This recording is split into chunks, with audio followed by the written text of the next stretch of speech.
नमस्कार दोस्तों, आज हम बात करने वाले हैं तारक मेहता का उल्टा चश्मा शो के एक ऐसे किरदार के बारे में जो पहले इस शो में काम करते थे, लेकिन बीच में शो छोड़ दिया और फिर असित मोदी पर यौन शोषण का आरोप लगाया। आइए देखते हैं उनका इस बारे में क्या कहना है। आई एम पारसी, तो हमारे में ड्रिंक विंक बहुत नॉर्मल होती है।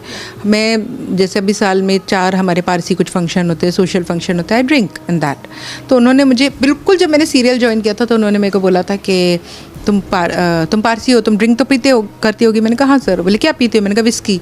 तो खूब हंसे थे, अरे तुम तो बड़ी बिंदास हो, विस्की बोलते हो। तो मुझे हमेशा बोलते थे अरे आ जाओ विस्की पीते, मस्ती मस्ती मस्ती मस्ती में। तो मैं भी पारसी हूँ, आई डिड नॉट माइंड कि ओके ऐसा बोला इन्हें। हालांकि कई बार वो ऐसे थोड़ा ऐसे हाथ ऐसे करते थे, तो 2-3 बार उनने ऐसे गाल खींच के मेरे को बोला तुम हंसते हो, बड़ी क्यूट लगती हो, ऐसे ही हंसते रहा करो। तब मुझे ऐसे इंटेंशन नहीं लगा ऐसा कुछ उनका। लेकिन मुझे जो लगता है, सिंगापुर जो हम गए तो उनको ऐसा लगा कि अभी तो ये आउट ऑफ इंडिया है और इसका हस्बैंड भी नहीं है, कोई नहीं है, आउट ऑफ इंडिया, तो ये पारसी लड़की है, चलो उसको बुलाते हैं ड्रिंक करने, ऐसा व्हाटएवर जो भी उनको लगा होगा। तो पहले दिन उन्होंने मुझे, तो 7 मार्च 2019 मेरी मैरिज एनिवर्सरी थी। 8 मार्च को उन्होंने मेरे को बोला अभी आज तो एनिवर्सरी ख़त्म ना, आज तो कोई गिल्ट नहीं, आ जाओ रूम में विस्की पीते हैं। तो मेरा इग्नोर मारा। नेक्स्ट डे उन्होंने मेरे को बोला कि तुम्हारी रूम पार्टनर तो पूरी रात रूम से बाहर रहती है, तुम क्या करती हो, आ जाओ रूम में विस्की पीते। तो भी मैंने इग्नोर मारा। थर्ड डे उन्होंने मुझे बोला, मैं ऐसे खड़ी थी, उन्होंने मेरे को आके बोला तुम्हारे होंठ ना बड़े सुंदर है, ऐसे लगता है पकड़ के किस कर लो। वहाँ पर मुझे लगा ये क्या बोल रहे हैं। मैं ऐसे ऐसे कांपने लगी। मैंने कहा क्या बोल रहे हैं यार ये।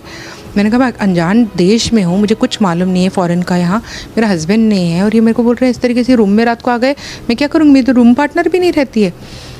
तो मैंने मेरे 2 कलीग से शेयर किया, जिसमें से एक ने बार बार उनके सामने जाके ऐसे करके खड़े हो जाते थे कि हाथ नहीं लगाना, मस्ती मस्ती में, वो भी काम कर रहे तो वो भी ऐसे नहीं बोल सकते ना। और दूसरे ने जाके चिल्लाया था उनको, जिसके बाद थोड़ा वो डर गए थे। तो this was the main incident which happened. And last year भी उन्होंने मेरे को फ़ोन पे बोला था, जब मुझे स्विट्ज़रलैंड जाना था तो मुझे छुट्टी नहीं दे रहे थे और मैं रोने लगी। तो उन्होंने मुझे बोला था कि अरे तुम रो रही हो, अच्छी नहीं लगती हो, तुम पास होती तो मैं तुमको हक करता, मैं चांस मारता, फ्लर्ट करता, आ जाओ विस्की पीते हैं, तुमको मेरी पड़ी ही नहीं है ना कुछ, चलो चलो मजाक कर रहा हूँ। तो मजाक में आप कितनी बार बोलोगे यार। मैं मतलब आप सोचो कि मैं बोलूँ मेरे हस्बैंड को कि उनकी वाइफ को जाके बोले कि कितनी सुंदर लग रही हो, होंठ पकड़ के किस कर लो, ऐसे कैसे लगेगा आपको। That is something. सी, तो इस चीज़ का ये है कि ये आदमी एकदम से आके बोलता है, ठीक है, उनको लगा होगा जो भी उनने चांस मारने की कोशिश की, लेकिन उनको नहीं मालूम था आगे जाके ये भी कर्मा ऐसा आएगा। हालांकि वो 2019 के बाद ये जो इंसिडेंट हुआ था वो मुझसे टोटल कट ऑफ हो गए। मुझे हेलो का जवाब भी नहीं देते थे, ऐसे ही रहते थे हमेशा, स्माइल भी नहीं करते थे, बहुत कम होता था कैसे नॉड करके। समझ में आता था मुझे कि ओके उखड़ गए, ठीक है, उससे तो बेटर यही है, उखड़े रहे भाई।